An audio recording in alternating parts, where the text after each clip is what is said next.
First of all, a big yashakech to the organizers, and it's a schus to be here. And unfortunately, I was traveling, so I couldn't really hear what other speakers are saying. It's very difficult to talk when there's a verbringing for ace to ace, and people shouldn't repeat each other. But I suppose, first of all, they're different crowds for different times. And second of all, if anything is repeated, I'm sure it'll be excused. And something always new comes out. I'm sure it was spoken about from last Verbrengens or speakers that all of the things that over the years the Rebbe let us know was megala to us what we can do, even though he told us tut als was ihr kennt, and he told us he's giving it over to us. But nevertheless, he's given us many things to do with learning in Yonah Gula Mashiach, in order to be able to bring Mashiach, and many, many other things.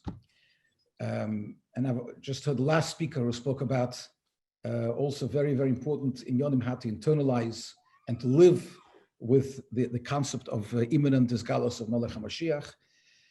But ultimately, there's no question that the Rebbe began to teach us how to live with Mashiach and how to live in a mindset, in the state of Geula rather than in the state of Golos, from very, very beginning of his Nesias. As a matter of fact, I would say that for the first maybe 10 years, the emphasis was on how to live Geuladik in our own homes.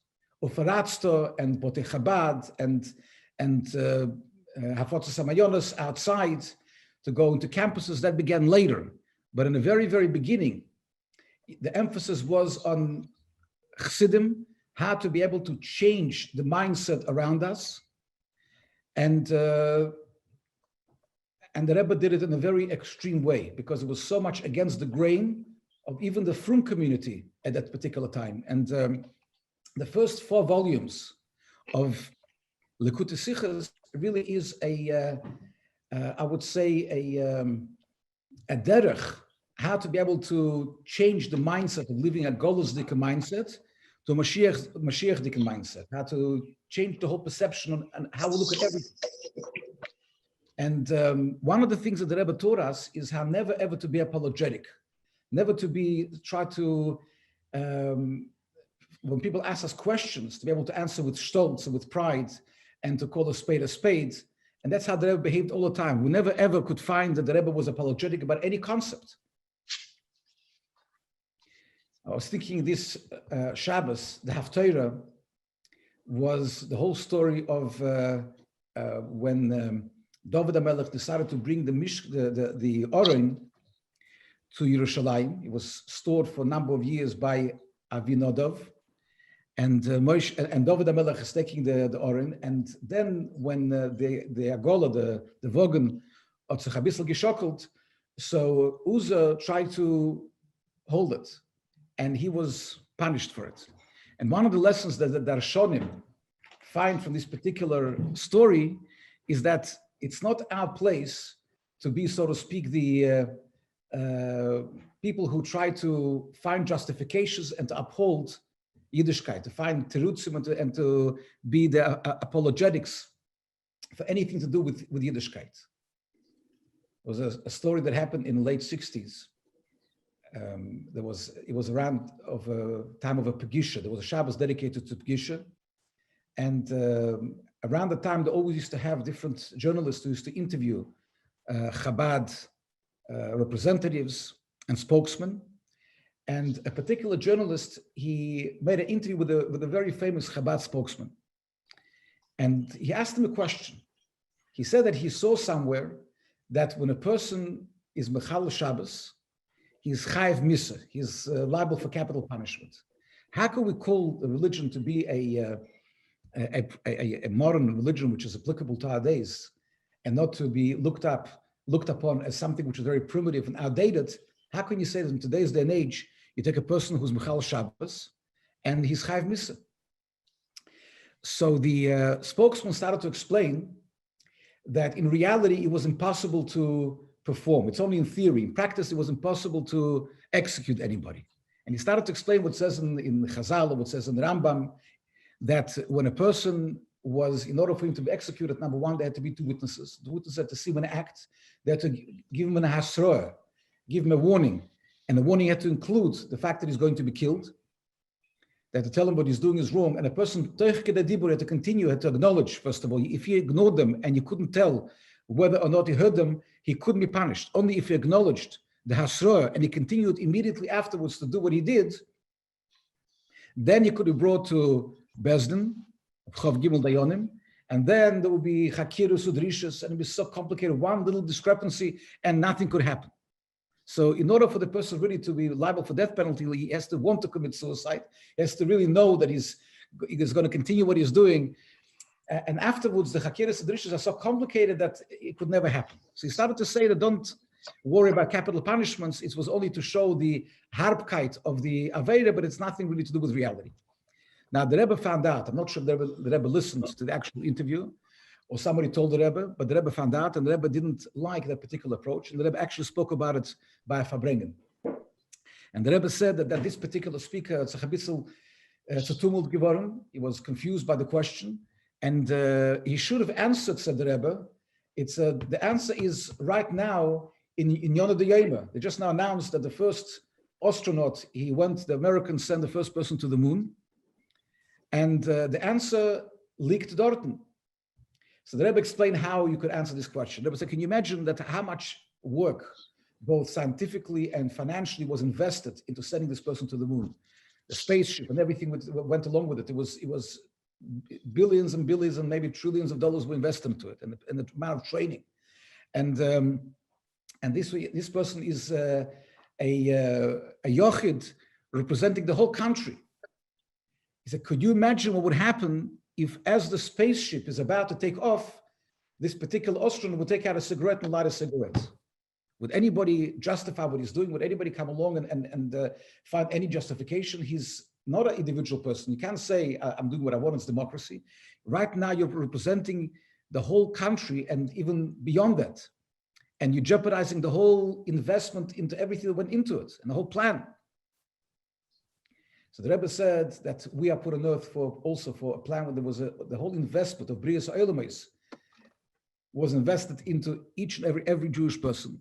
And when a Yochid is Mechal Shabbos, he can sich teilen von heim bis morgen. He can come along and say that I'm an individual person, I'm doing what I want, but ultimately he's worse than the particular astronaut that is jeopardizing the whole mission of going to the moon. That's how the Rebbe put it.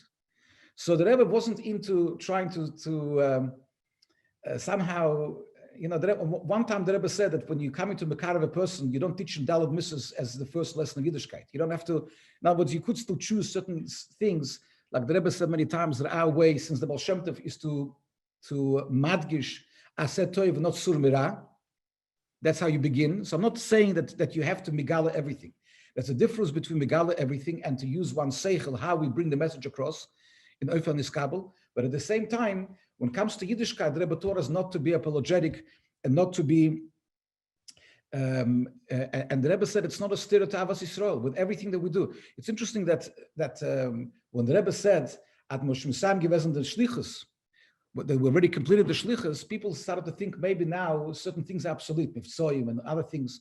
The reality is it's clear from everything the Rebbe says and taught us that the fact that we Misam the Shlichus and everything which is remain is Kabbalah the Mashiach Tzedkenu, it doesn't mean for a second that anything until now has to be even an iota less than before.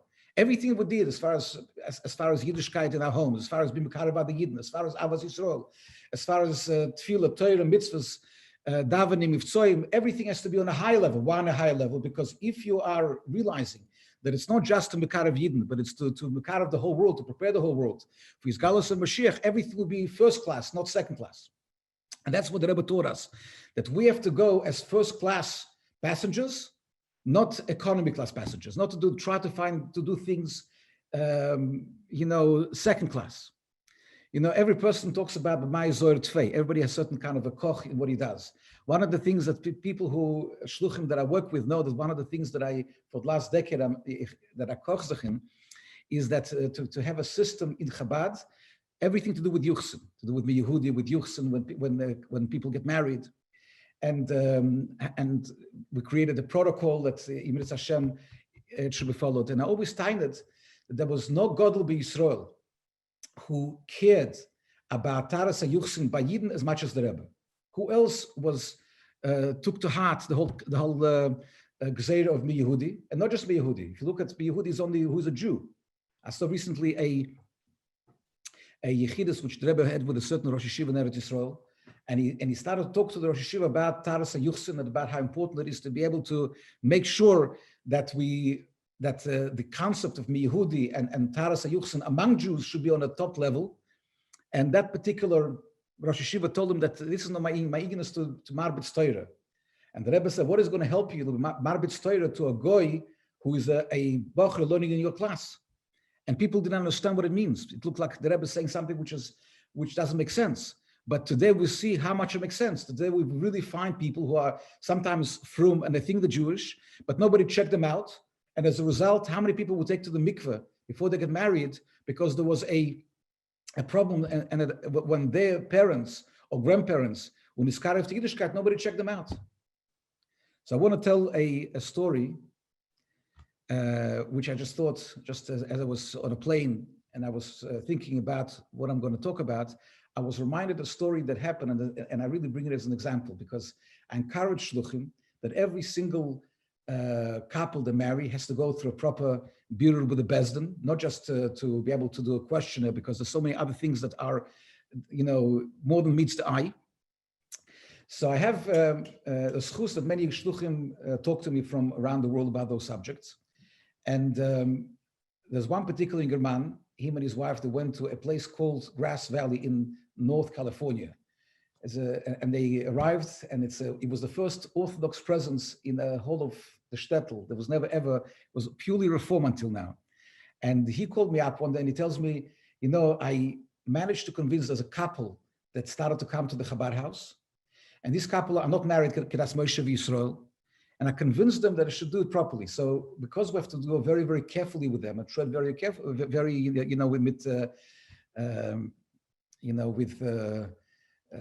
sort of very delicately, as I say.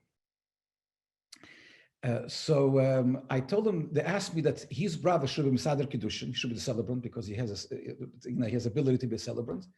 And we told him that we're going to have two kosher witnesses. We'll have a ksuba and a mikveh and a kosher reception. So I said to him, well, we'll discuss it. He asked me to help him out how to do it. And I said to him that we'll talk about the actual ceremony. That's something which has to be adjusted. He can't have a brother Mesader Kiddushin. He can be MC, but we'll talk about it later. Let's first talk about to make sure that they are being certified, that they're kosher to get married. So he said, how do we do it?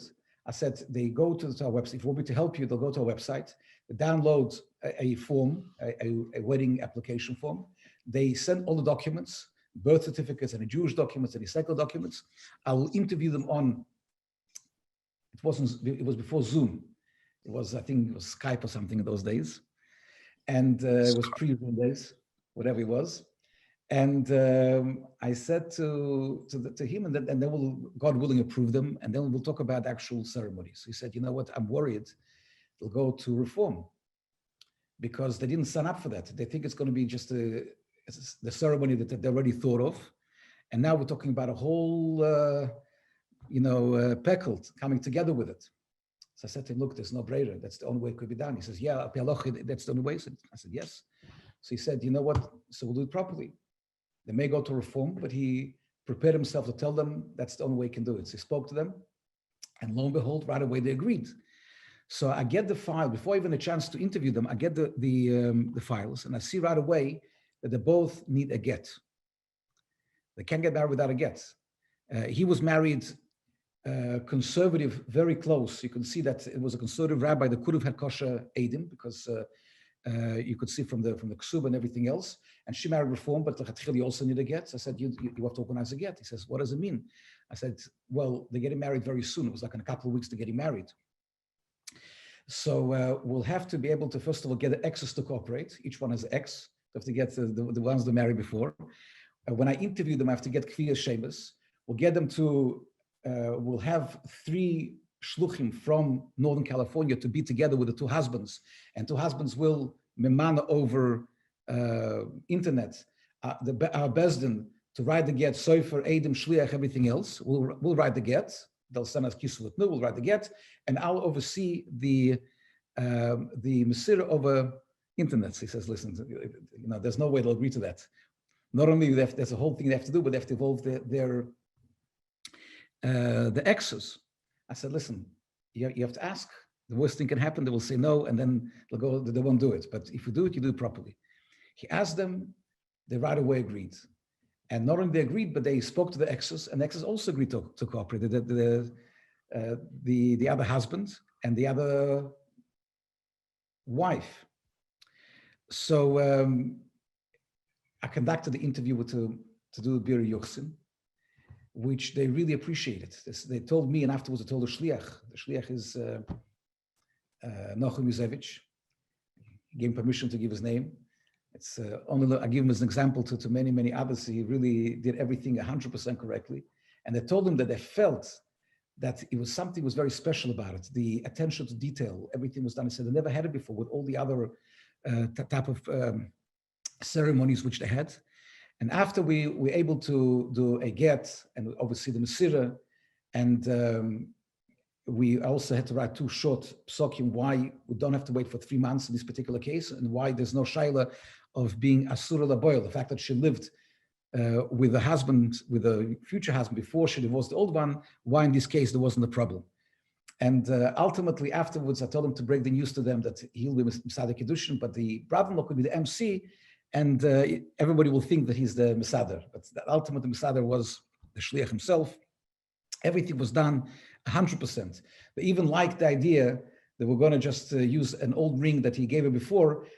We told them, no, buy her a new ring. And I said, look, we even have to buy new jewelry for my new wife. And every prat, they loved it. But afterwards, when the chuppah took place, there was a whole write-up in a local newspaper, which I received from the Shliach. And it was such a Kiddush Hashem, both because it was the first halachadike chuppah, chasna in that particular city, but also the way that the couple spoke to the journalists to interview them, and the way they were Mekadeshim Shemayim by telling them that they could have just done another ceremony the way it was done before, but they did it everything according to halacha, everything according to the way it should be done. And it was a very big Musa Haskel that even though sometimes a shliach could be overwhelmed with pressure from Balabatim, and I'm not saying that they should be chas v'sholem any kind of a approach, a negative approach when you speak to Balabatim. On the contrary, there has to be there's a way how to explain everything in such a way that nobody gets upset. Even why there have to be, why there has to be a birur, why there has to be a certification and checking the math. There are ways in L'Sheindus to say it in a way that is niskabel al hadas, and at the same time, it creates only respect and nothing else. And I think this is one of the lessons that the Rebbe really pushed through, that when it comes to shlichus, when it comes to us bring Yiddishkeit to others, we can't walk on eggshells and always be worried that if we do things al pi halacha, we're going to mirachik people, they're going to go away to reform. We have to somehow compromise things, we have to somehow make things second best. The whole idea of shlichus was, and the Rebbe dedicated even as I've started to say in the very first volumes of Likutei Sichos, the Rebbe instilled and put through this particular idea time and time again. The famous Sikha about the Kedes Yitzchak, how he spoke about the fact that Avraham Avinu could have been worried about what's going to happen to Yiddishkeit, how we're going to be able to continue after this. I'm going to make everything sound popular. I'm going to do things so politically incorrect that everything that I worked for, I'm going to destroy. And the Rebbe said, that's not your job. That's not your job to think like that. You have to go with B'darkei Noam, B'darkei Sholem. You have to talk to people in the nicest possible way, but it has to be in a way that people have to see through that you are an ambassador for Yiddishkeit, for Chabad, for the Rebbe, and there's no room for compromise. Of course, when I'm saying no room for compromise, al pi halacha, sometimes there are ways, when I say compromise, I don't mean that you can't take sometimes a makel direction. That's what I do every day when I help shluchim. We're trying to find a solution in difficult situations. So I'm not saying that you always have to be as machmir as possible, but even when there's a kula, it has to be something that the Rebbe would be proud of, not something that would be looked upon as compromising name of Chabad. Like somebody once said, there's a difference between being a mekel and a kal, and a machmir and a chamoyer. It's a different. It's two different things. A person doesn't always has to feel that I have to be machmir and ponim arayin, something that will always push people away. But at the same time, there's a question of compromising the Rebbe standards, how the Rebbe wants us to conduct, and specifically in this particular case of Taras HaYuchsim, which is very, very intrinsically connected to Mashiach, because, and I believe to the Rebbe it was all connected, because it's the Chazal tell us that one of the things that Eliyahu is going to do is going to bevar the Yuchsin of Yidden. The fact that the Shechina shuya on Taras HaYuchsin only when there's proper Yuchsin, all of these things are connected to Mashiach. But ultimately, I want to be able to encourage the Shluchim to be able to always go b'derech hamelech, to go in a way that not to be apologetic, not to be embarrassed, not to always worry and say, listen, how can I talk to my balabos and tell him what has to be done, because he might tell me I'll go somewhere else. Ultimately, balabatim respect the shluchim more. Ultimately, we see matzlacha, like in this story that I told you. That tzlacha was unbelievable. I just spoke to a shliach today to ask his permission to say the story, and he told me that they started to become Shabbat Shabbos and they started becoming Skarav in the most unbelievable way, this particular couple.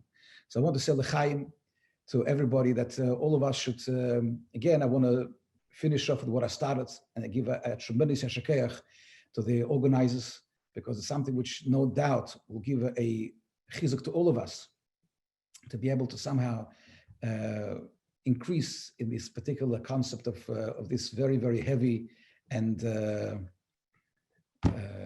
momentous task that have been entrusted us. And Emil Hashem, that the main thing, the Rebbe used to always say that when you talk about something, it has no pearl yet, so that's an example of Dvorim B'Teilim, that our words should be Dvorim B'Teilim. Kol Zman Mashiach didn't come, all of this is Dvorim B'Teilim, and Emil Hashem should be zeicha to his galus of Mashiach that Keinu take it from Yad Mamash, l'chaim l'chaim.